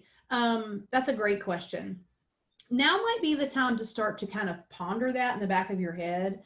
But you don't have to decide yet because your cover hasn't been made yet. And even once your cover's been made, we can move 16 pages one direction or the other usually. So I would say let's let the year get good and started before we make that decision, because I'm really hoping that things are going to, look up. Eventually kids are going to go back to school. Some sports are going to happen. We're going to have content to fill. But if I'm wrong, there's still time to make that decision. Well, and something else to consider is that you're at Smith Middle, so I'm not to the S's, so I'll probably be there by Thursday. Just as I'm calculating how long it takes. What I'll do is I'll give you a good starting point for a ladder, and then once we do the ladder and we see how our content fills in, that's going to give you a better idea, because I'm planning it as if there's not going to be sports. Okay, so I'm already planning for that, and then if we do have sports, we just add it back in, which is great. I think middle school should really look at doing their books chronologically so that as things happen, you can on the fly change things. And I think monthly coverage for a middle school is a great way to do that. For high schools, I think you guys can do monthly, weekly, whatever. I mean, I've got lots of examples. That ladder that I did that's in the resource folder, I did that ladder, and it could be either monthly, 9 weeks, or weekly. It could be anything. It's just how you decide to put it together. So Claudia, let's put your ladder together, and then we'll look at if we think we need to get rid of some pages. But remember, until your book is bound, I can keep adding pages or taking out, really. So this is not it. We don't have to do this right now. You don't have to rush for that decision. Yeah, we won't push you into those decisions any faster than we absolutely have to.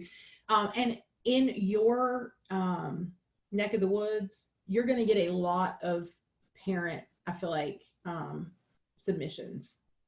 I think you're going to have a lot of parent involvement. Do you think so? I do think, and my kids had some, we've only had 3 classes so far, and they just kept talking and talking and talking because they had so many clever ideas about how they wanted to do this and ideas for photo requests. And I do think we will get a lot of home participation. I do too. And there may be some schools that's not the case, but in the Chapel Hill area, I really think it's not going to be a huge problem. Okay, thanks. You're welcome. Other questions? In the yearbook classroom, I found a bunch of the font guides and stuff and planning stuff for every year, and we actually went through it and pulled out all the posters and threw them up everywhere. Because the classroom was very barren and they hadn't been touched in the past 5 years of those packets that we had. Do we get one this year? Do we have to place an order for that kind of thing, or? Great question. They're going to be shipped out the beginning of September, and you'll get a brand new kit coming. Mm-hmm. Normally, we ship them out in the spring or early fall, but there's nothing normal about this year. So, Yeah. That's what they're coming, but they should be there. I think they're supposed to ship out on the 1st. Is that? Yes, they're starting to ship. They held them until they were sure somebody was in a school building that could take shipments, because we didn't know in August if there were going to be people there to take shipments.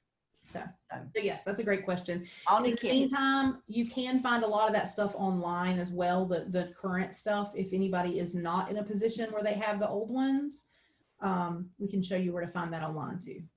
Yeah, it's just under plan resources folder, isn't it? Yeah, it's well, some of it is, but now they also uploaded all the color swatches and everything under plan creative ideas. Right. So under plan creative, that just happened today. I saw that email come through. I mean, I can't keep up with it, but that, I think it's creative ideas, and then studio art, fonts, the covers, colors, all that is there. So if you don't have access to the school building right now, you can get all this stuff still.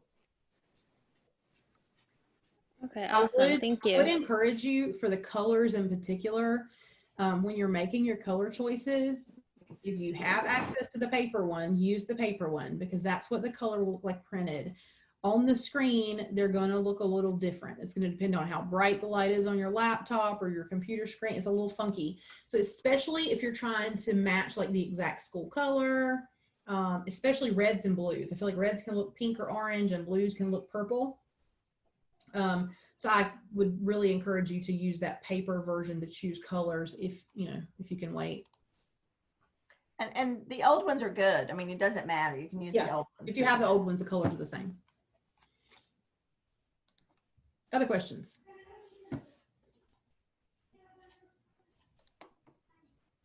I think this group is smart. I do too. They're smarter than me. Let's see. So Jessica, I'm going to, maybe yours was sent to Callie Hansen, probably. So I'm going to go back and resend. I think I've got everybody else. Was there anyone in here other than anyone after Q? Jessica, I think I sent the QR code to Callie too. Okay, so we'll resend that to her. Okay. I think you guys had some really great questions, and I really appreciate you being so engaged. I just remind you again, our job is to make your job easier. So if you have any questions, you reach out to one of us, and that's what we're here for. So, and then we'll see you back here on Thursday for Clayton. Oh yeah, sorry. I just had a question for Kim once everyone leaves, just about the QR code. Okay. Carol, answer that question. So go ahead and ask it. Oh, I was just saying, in the email you sent, was the QR code supposed to be in there, or was it something I missed? No, Cheryl, send yours. There ain't no telling what I did, Clayton. My head is, you want to see the list of QR codes I've been sending out? Wow. So there ain't no telling. I will send it again in case I mistakenly did not send it or sent it to the wrong person, which is very possible. Okay. Other questions? Okay, I gotta get those cold beverages. Thank you guys so much for being here. Thanks y'all so much. Thursday.